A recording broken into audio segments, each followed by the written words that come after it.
तो दोस्तों अब तक आप लोगों ने बहुत सारी यूट्यूब वीडियो से, अखबारों से, न्यूज़ चैनलों से ये सुन लिया होगा कि संसद में एक बार फिर हमारे गृह मंत्री अमित शाह साहब या फिर मैं कहूँ तो हमारे देश के वर्तमान के चाणक्य गरज चुके हैं और इस बार वो गरजे हैं पीओके के बारे में।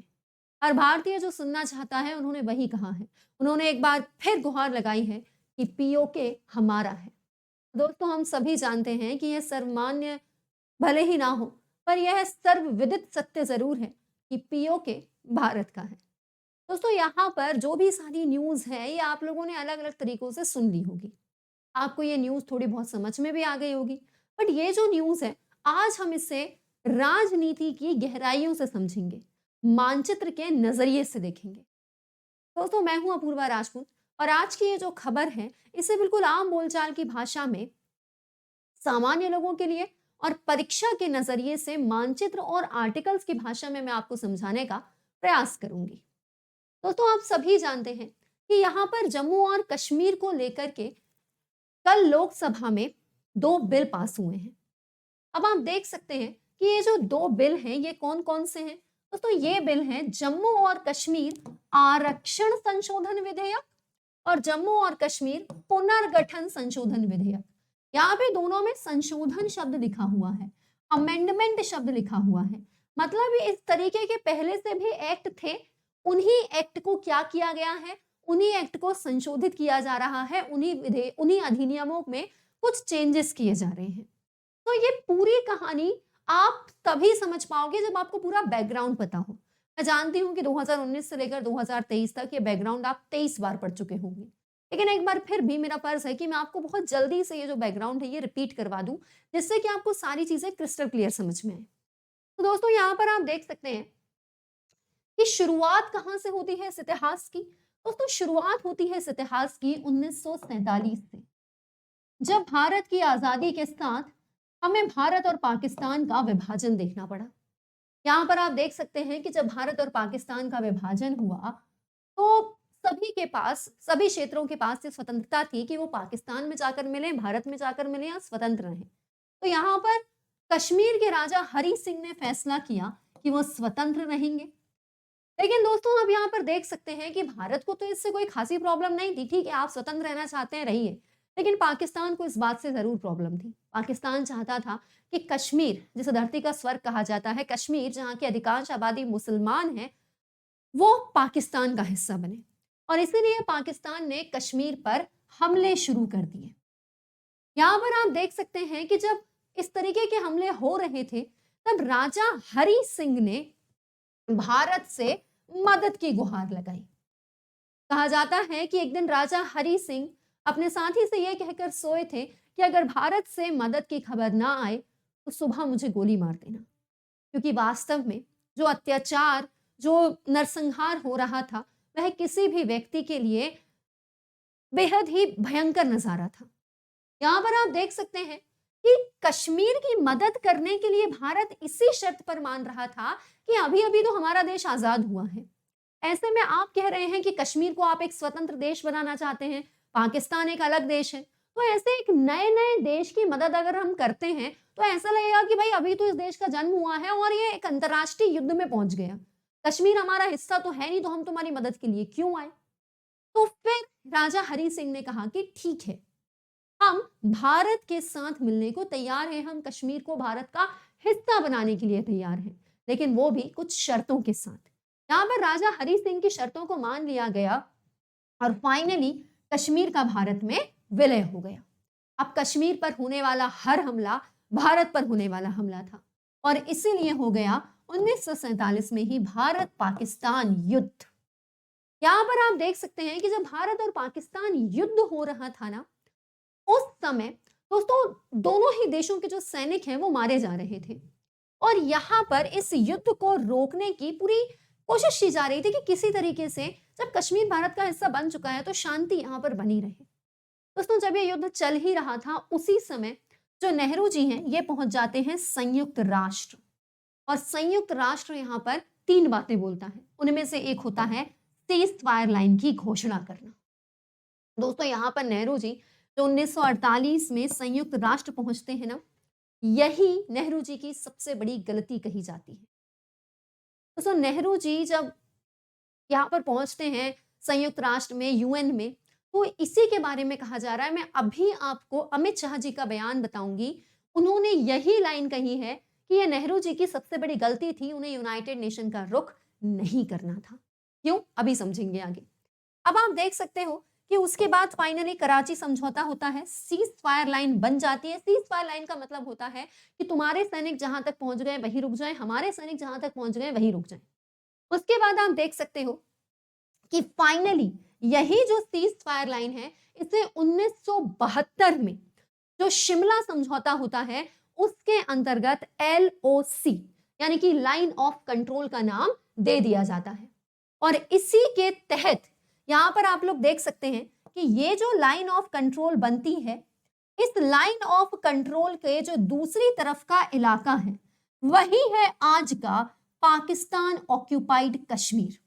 हालांकि आपको मैं प्लस क्लास में बहुत डीप में समझाती हूं भारत और पाकिस्तान के बीच की चारों लाइन कौन कौन सी। हम यहाँ पर रेड क्लिफ रेखा को पहले अच्छे से समझते हैं, उसके बाद हम सर क्रीक को अच्छे से समझते हैं, इंडियन ज्योग्राफी में हम ये सब कुछ समझते हैं। उसके बाद हम लोग यहाँ पर इस LOC को समझते हैं। उसके बाद दोस्तों यहाँ पर हमें समझना होता है AGPL को। ठीक है, ये LOC के बाद बनी थी AGPL। AGPL ये है, ये इतना हिस्सा जो है ना, इट्स एक्सटेंड। कौन सा हिस्सा है भाई AGPL?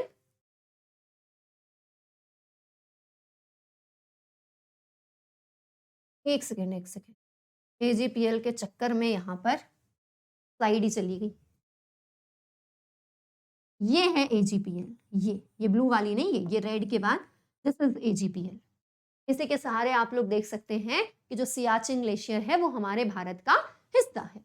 तो यहाँ पर ये जो हमारी लाइन ऑफ कंट्रोल है, इसी के जो दूसरी तरफ वाला हिस्सा है, ये जो हिस्सा है ये है पाकिस्तान ऑक्यूपाइड कश्मीर। इसी पाकिस्तान ऑक्यूपाइड कश्मीर के बारे में कल लोकसभा में बात हुई। इसी के लिए जो 24 सीटें हैं वो रिजर्व की गई।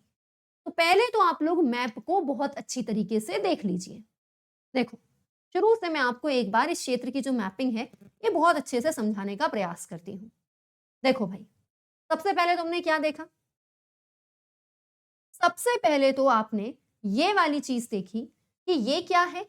ये है आपकी यहां से लेकर, मतलब सियाचिन ग्लेशियर का एक पॉइंट है, वहां से ये यहां तक, ये यहां से यहां तक आपकी LOC है।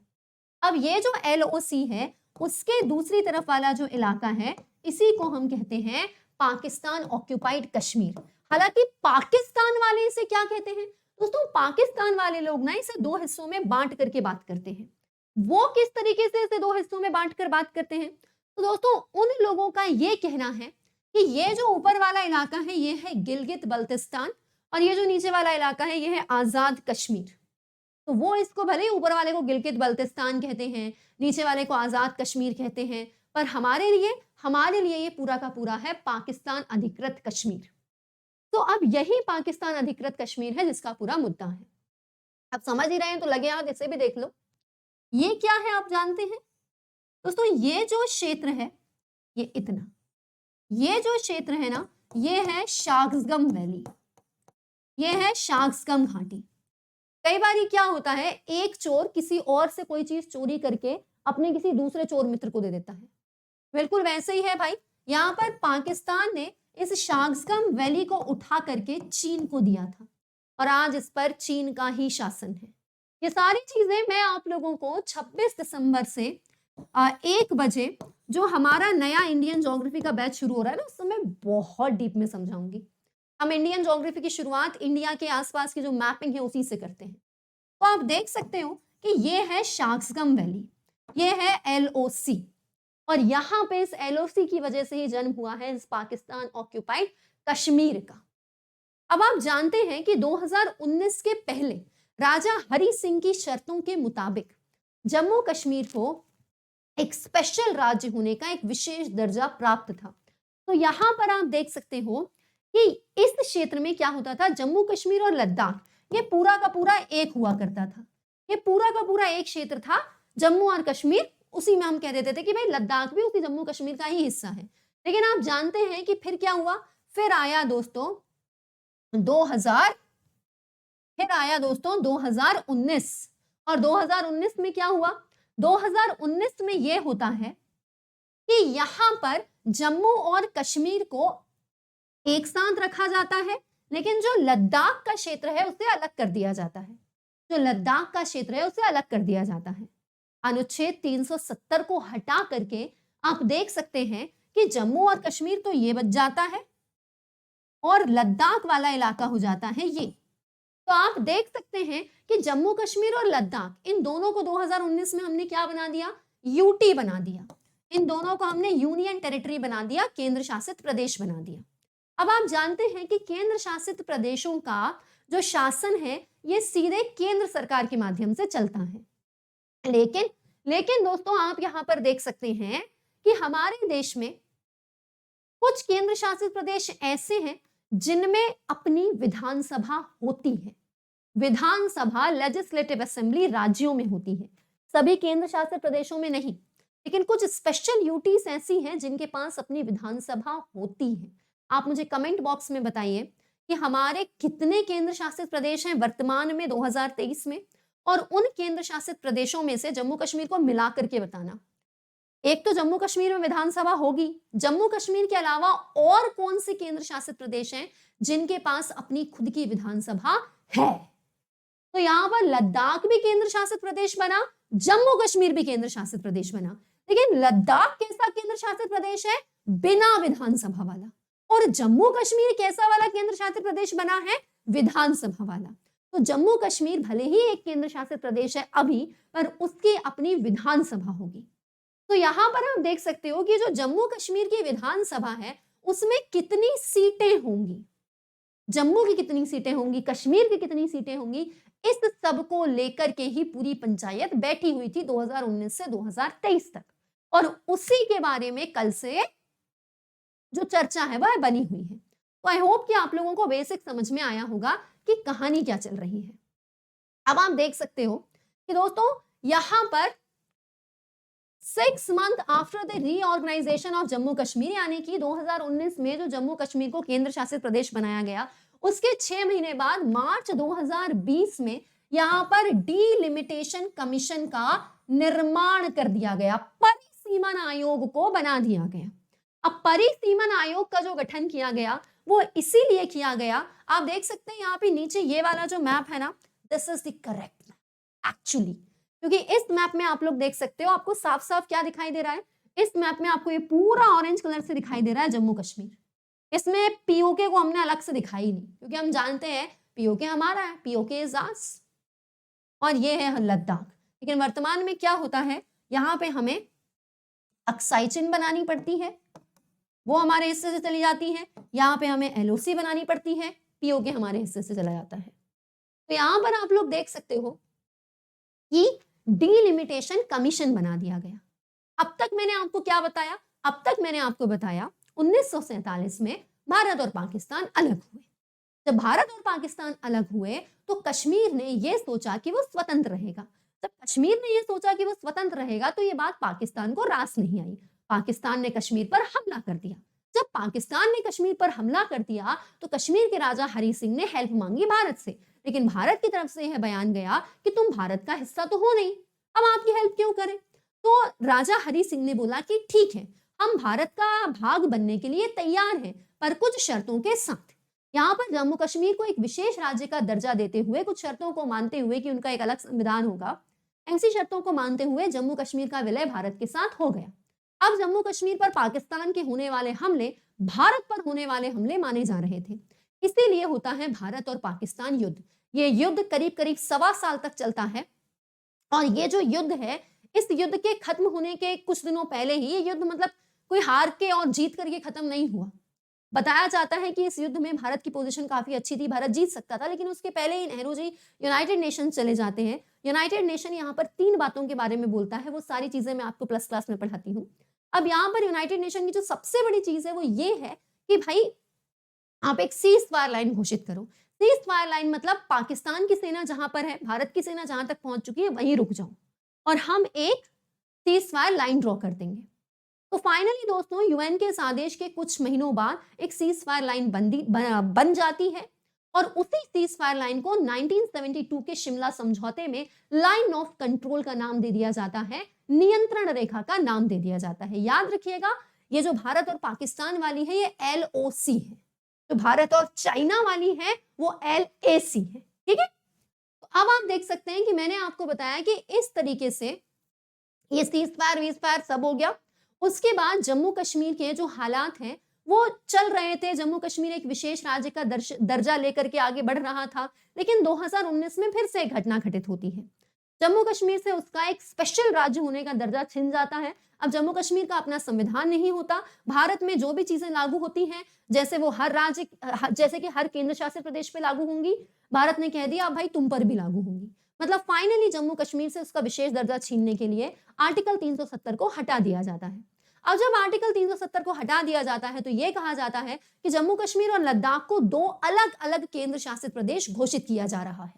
अब क्योंकि ये केंद्र शासित प्रदेश हैं, तो हमारे देश में ऐसा प्रावधान है कि केंद्र शासित प्रदेशों को केंद्र के द्वारा ही शासित किया जाता है, लेकिन कुछ केंद्र शासित प्रदेशों में, फॉर एग्जाम्पल दिल्ली, अपनी विधानसभा होती है।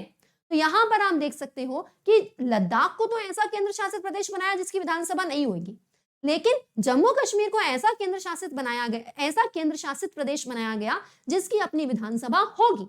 तो जम्मू और कश्मीर की अपनी खुद की विधानसभा है। दोस्तों एक सेकेंड रुकिएगा, मैं माइक चेक कर लेती हूँ। It's done.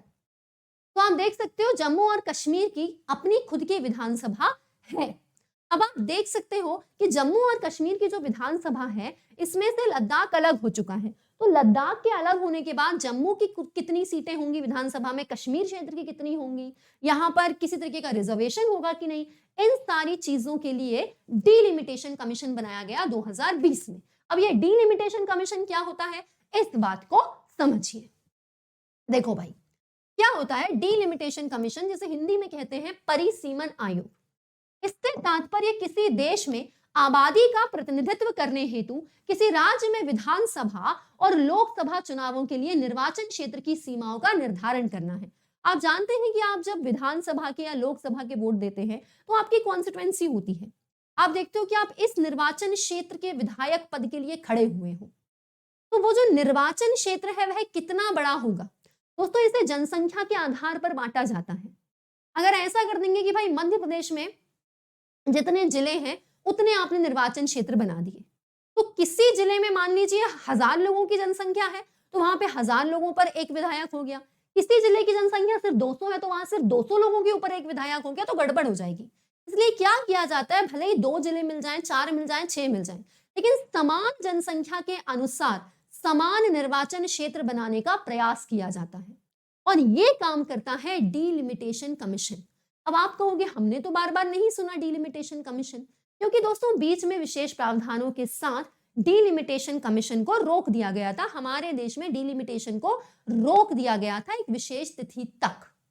तो अब आप देख सकते हो कि क्योंकि जम्मू और कश्मीर एक नया केंद्र शासित प्रदेश बना है, इसलिए वहां पर डीलिमिटेशन की आवश्यकता है, इसलिए वहां पर डीलिमिटेशन हो चुका है। अब आप देख सकते हो कि ये जो डीलिमिटेशन है, डीलिमिटेशन कमीशन है, ये क्या करता है, ये विधानसभा की, मतलब जहां पे आपके विधायक लोग बैठते हैं एमएलए, और आपकी लोकसभा के चुनावों के लिए निर्वाचन क्षेत्र की सीमाओं का निर्धारण करता है। ठीक, समझ गए? अब आप देखो, अब आगे की कहानी थोड़ा सा पॉलिटिकल लेक्चर है भाई, थोड़ा सा सुन लो। अब आप देख सकते हो कि ये जो डीलिमिटेशन है ये कैसे होता है। बात ये थी आर्टिकल 82 में कि हर जनगणना के बाद, हालांकि हर जनगणना के बाद नहीं किया गया, बीच में एक संविधान संशोधन आया, उसके तहत परिसीमन को कुछ दिनों के लिए स्थगित किया गया है। बाकी ओरिजिनली यही लिखा हुआ था कि हर जनगणना के बाद संसद द्वारा संविधान के अनुच्छेद 82, अनुच्छेद 82, आर्टिकल 82 याद रखना, आर्टिकल 82 के तहत परिसीमन अधिनियम लागू किया जाता है।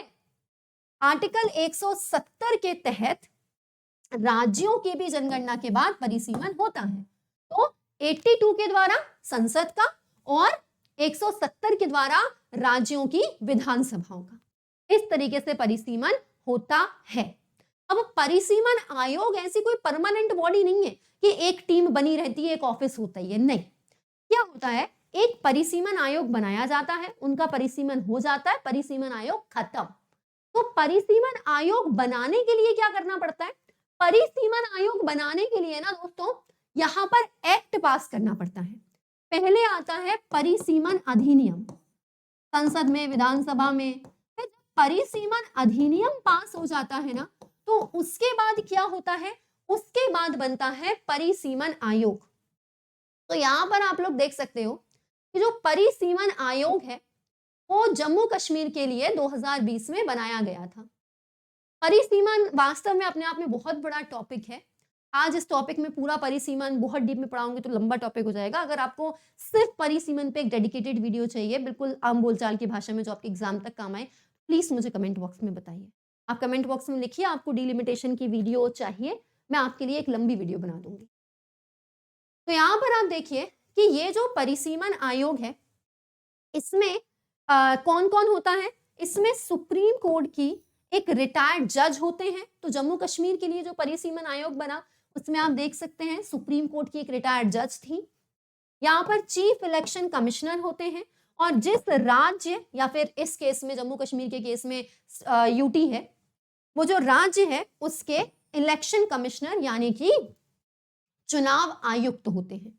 और इन तीनों से मिलकर बनता है डीलिमिटेशन कमीशन।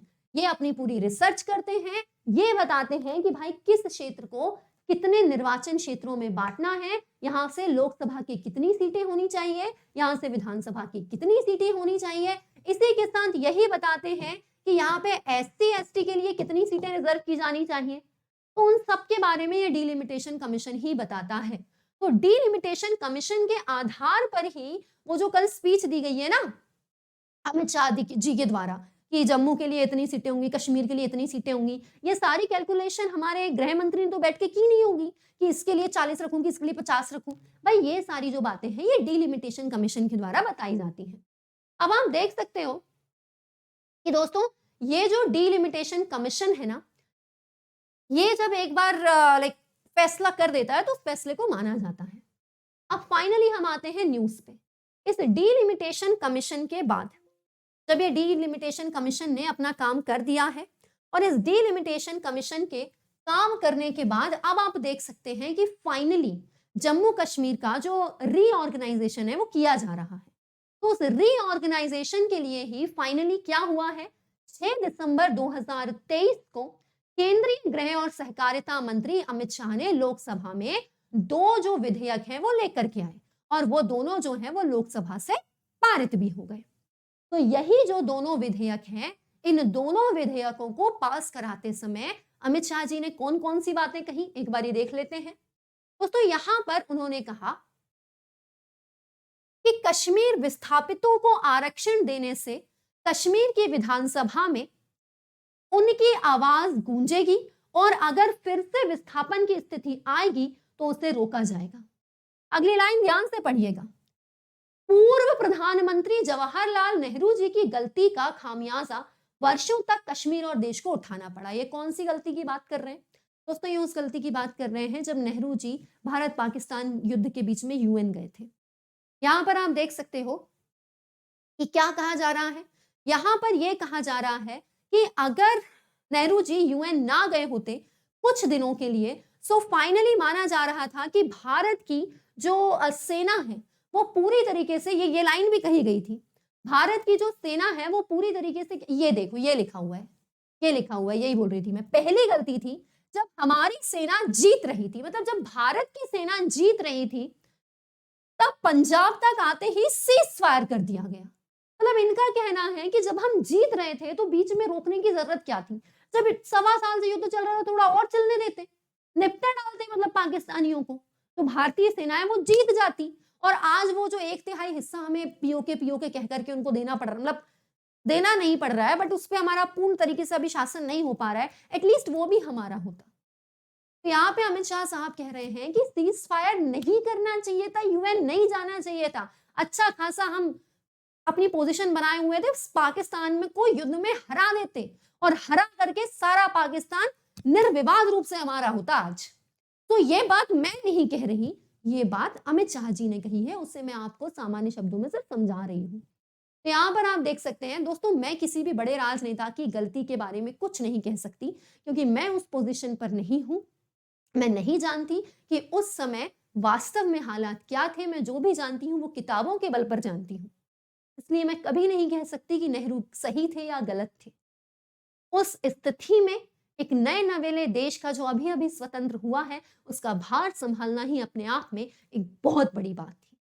और उसी समय अपने ही पड़ोसी से, जो कि हमसे ही अलग हुआ है, एक युद्ध को लड़ना उससे भी बड़ी बात थी। तो मैं नहीं जानती एग्जैक्टली कि नेहरू जी सही कर रहे थे, गलत कर रहे थे, हाँ, लेकिन जो फैक्ट है वो मैं आपको बताती हूं बस। तो यहां पर आप देख सकते हैं कि उनका कहना यही है, अमित शाह जी का, कि पाकिस्तान अधिकृत कश्मीर का जन्म हुआ क्योंकि हमने सीज फायर किया। अगर सीज फायर 3 दिन देर से होता तो उन 3 दिनों में हमारा जो भारत है वो पाकिस्तान की सेना को हरा देता और आज पीओके जैसी कोई चीज ही नहीं होती। ठीक है, तो ये बात यहां पर कही गई है। इसके अलावा क्या हुआ है दोस्तों, यहां पर यह हुआ है कि पहले जम्मू में 37 सीटें थी, जो कि अब कितनी हो गई हैं, 43। जम्मू के क्षेत्र के लिए 37 सीटें थी, जो कि अब कितनी हो गई हैं, 43। याद रखिएगा, जम्मू के लिए जो 37 सीटें थी अब वो कितनी हो गई हैं, 43। कश्मीर के लिए जो 46 सीटें थी वो अब हो गई हैं 47। यहां पर आप देख सकते हो कि जो पाकिस्तान ऑक्यूपाइड कश्मीर है उसके लिए 24 सीटें रिजर्व रखी गई हैं। ये बड़ी बात है, मतलब पाकिस्तान ऑक्यूपाइड कश्मीर के लिए सीटें रखी गई हैं। आज वहां पर कोई वोट नहीं डालने वाला है, अभी वहां से कोई विधायक आने नहीं वाला है, लेकिन फिर भी जब कभी पूरी तरीके से हम उसे जीत लेंगे तब के लिए एडवांस में हमने सीटें रखी हैं। दोस्तों ऐसा नहीं है कि ये कोई पहली बार किया गया है, हमेशा से ही जब वो एक राज्य हुआ करता था जम्मू और कश्मीर, तब से ही पाकिस्तान ऑक्यूपाइड कश्मीर के लिए सीटें रखी जाती हैं और वही अभी भी रखी गई हैं। मतलब संख्या कम ज्यादा होती है लेकिन सीटें पहले भी रखी जाती थी, अभी भी रखी गई हैं। इसके अलावा आप देख सकते हो कि क्योंकि ये आंकड़े बदले हैं कि जम्मू में 37 की जगह 43 हो गई हैं, कश्मीर में 46 की जगह 47 हो गई हैं, पाकिस्तान ऑक्यूपाइड कश्मीर के लिए 24 सीटें रखी हैं, क्योंकि हमारे गृह मंत्री और हम सभी मानते हैं कि पाकिस्तान ऑक्यूपाइड कश्मीर हमारा, मानते क्या है ही। तो इसकी वजह से जम्मू और कश्मीर विधानसभा में पहले जो 107 सीटें हुआ करती थी वो अब 114 हो गई हैं। पहले 2 लोगों को नामित किया जाता था, वो अब 5 होंगे। ऑफिशियल पीआईबी की वेबसाइट है। पहले जो 2 नॉमिनेटेड मेंबर होते थे वो अब 5 होंगे। ठीक, इसी के साथ दोस्तों आप देख सकते हैं कि ये तो बात किसकी हो गई, जम्मू और कश्मीर पुनर्गठन संशोधन विधेयक की। अब यहाँ पे एक और विधेयक पास हुआ है, वो कौन सा है, जम्मू और कश्मीर आरक्षण संशोधन विधेयक। इसके माध्यम से क्या किया है दोस्तों, इसके माध्यम से यहाँ पर अनुसूचित जाति जनजाति के लिए भी सीटों को रिजर्व किया गया है। दोस्तों ये बात भी यहाँ पर पहली बार की गई है, क्योंकि पहले यहाँ पर SC ST के लिए जो सीटें हैं वो रिजर्व नहीं की जाती थी। तो मैंने आप लोगों के लिए अलग से डेटा। अब दोस्तों यहाँ पर एक राजनीतिक आरोप ये लगाया जा रहा है कि जब एज अ स्टेट भी जम्मू कश्मीर में विधानसभा के चुनाव होते थे, ये मतलब अलग अलग न्यूज़पेपर्स में विपक्ष के द्वारा कहा जा रहा है कि बीजेपी को ज्यादा से ज्यादा वोट जम्मू के क्षेत्र में मिलते थे, कश्मीर घाटी में नहीं, इसीलिए उन्होंने जम्मू को ज्यादा सीट दी है। ये एक आरोप लग रहा है। ठीक है, तो आप देख सकते हो कि जो 2 सीटें हैं वो रखी गई हैं कश्मीरी पंडितों के लिए। जी हाँ दोस्तों, 2 सीटें रखी गई हैं कश्मीरी पंडितों के लिए, ये बहुत बड़ी बात है। इसी के साथ जो एक सीट है वो किसके लिए रखी गई है दोस्तों, 1 seat reserve for PoK displaced people, ऐसे लोग जिन्हें पाकिस्तान ऑक्यूपाइड कश्मीर से विस्थापित किया गया था, उन लोगों के लिए भी यहां पर सीटें रखी गई हैं। आपसे कोई ऐसे आंकड़े नहीं पूछने वाला एग्जाम में कि 43 थी तो कितनी कर दी, 37 थी तो कितनी कर दी। आपको एटलीस्ट ये पूरा कॉन्सेप्ट पता होना चाहिए कि हुआ क्या है। तो मैं एक बार आपसे फिर से कहूंगी, इस पूरी क्लास में आप लोगों के लिए ये जो माइंड मैप है ये बहुत जरूरी है, और ये जो माइंड मैप में आपको फ्लो चार्ट जो मैं आपको देती हूँ क्लासेस में, ये आपके रिवीजन के लिए होते हैं। ये आपको तब अच्छे से समझ में आएंगे जब आपको एक एक लाइन के पीछे की पूरी कहानी मालूम है। उसी के साथ आप देख सकते हो दोस्तों कि ये जो मैप है, इस मैप में भी कौन सी लाइन कहां से जा रही है, कौन सी नदी कहां से जा रही है, कौन सा क्षेत्र कहां है, एलओसी, एलएसी, एजीपीएल, ये सब कुछ आपको बहुत ज्यादा स्ट्रांगली कवर करना पड़ेगा। तो यहाँ पे आपका मैपिंग वाला पोर्शन, हिस्ट्री वाला पोर्शन, ज्योग्राफी वाला portion and even delimitation commission से रिलेटेड सब कुछ, ये सब कुछ स्ट्रांग होना चाहिए, क्योंकि इस टॉपिक से प्रीलिम्स और मेंस दोनों में सवाल बन सकते हैं। तो मैं आशा करती हूं कि मैं इस टॉपिक को आपको समझाने में सफल रही हूं। अगर अभी भी आपको कोई डाउट है तो प्लीज कमेंट बॉक्स में पूछिए। अगर आपको थोड़ा बहुत भी कुछ समझ में आया है, प्लीज वीडियो को लाइक कीजिए, कमेंट कीजिए, जिससे मुझे भी पता चले कि जब मैं अपनी प्लस क्लासेस से निकल कर कभी आप लोगों के लिए यूट्यूब पर कुछ करती हूँ तो आपके लिए फायदेमंद होता भी है या नहीं। आपसे अगली मुलाकात होगी इसी चैनल पर अगली वीडियो में। और अगर आप अपूर्वा 23 सब्सक्रिप्शन के साथ जुड़ते हैं तो अनअकैडमी प्लस पर मेरी ज्योग्राफी क्लास में। Thank you.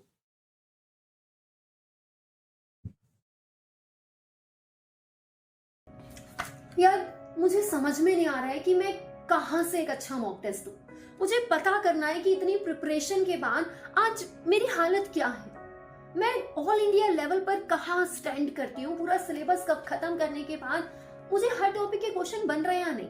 कभी कभी मॉक टेस्ट में ऐसे क्वेश्चन मिलते हैं, ऐसा लगता है कि यार ये तो रेलवे ग्रुप डी के लेवल के हैं। और कभी कभी इतने टिपिकल क्वेश्चन लगते हैं कि यार इतना टिपिकल तो यूपीएससी नहीं पूछ सकता। क्या करूं मैं? ओए तू तो एक्सपर्ट एस्पिरेंट है, मेरे बारे में सोच, मैं बिगनर हूँ। तूने अपूर्वा मैम से पूरा ज्योग्राफी पढ़ लिया है, एनवायरमेंट पढ़ लिया है, डिजास्टर मैनेजमेंट हो गया, तेरा पूरा सिलेबस एक बारी हो गया है। मुझे तो यूपीएससी के ये क्वेश्चन ही समझ में नहीं आते ये क्या है। मतलब कितने स्टेटमेंट सही है, 3 और 4, 2 और 3, केवल एक, क्या है ये? मैं तो एज अ बिगनर यूपीएससी के क्वेश्चन का पैटर्न ही नहीं समझ पा रही हूँ यार। बिगनर, एक्सपर्ट, सभी तरीके के लर्नर हो जाओ अब चिंता मुक्त और अभी एनरोल करो यूसीएससी में। यूसीएससी यानी कि अनअकैडमी सिविल सर्विसेज चैंपियनशिप, जो कि साल में सिर्फ एक बार आता है। और 2023 का ये यूसीएससी 4.0 हो रहा है 17 दिसंबर को, वो भी सुबह 11 बजे। लेकिन अगर आप किसी कारणवश सुबह 11 बजे वाला टेस्ट ना दे पाओ ना, तो आप शाम को 5 बजे भी इस टेस्ट को लाइव दे सकते हो। और हाँ, इस टेस्ट को देने से न केवल आप भारत के स्तर पर, इस राष्ट्र के स्तर पर अपनी रैंक का पता कर पाओगे, आप देख पाओगे कि आप कहाँ स्टैंड करते हो हमारे देश के हजारों बच्चों के बीच, बल्कि आप यूपीएससी के प्रश्नों के पैटर्न को सही तरीके से समझ भी पाओगे। क्योंकि दोस्तों यहाँ पर ये जो प्रश्न है ये अनअकैडमी के टॉप एजुकेटर्स ने बड़ी ही बारीकी से बनाए हैं। इसके अलावा जो फर्स्ट रैंकर होगा उसे न केवल एक ऑफिसर के साथ दिन बिताने का मौका मिलेगा, बल्कि दोस्तों बाकी जो रैंक 2 है वो टॉप एजुकेटर्स के साथ मिल पाएगा। पूरे 40 करोड़ का स्कॉलरशिप पूल है। यहाँ पर हर किसी को लैपटॉप, मोबाइल, ऐसे बहुत से इनाम पाने का मौका मिल रहा है। और सिर्फ एनरोल करने पर भी आप प्राइज जीतने का मौका पा सकते हैं। तो इंतजार किस बात का है? लिंक दी गई है डिस्क्रिप्शन में, अभी एनरोल कीजिए। Unacademy. Let's crack it.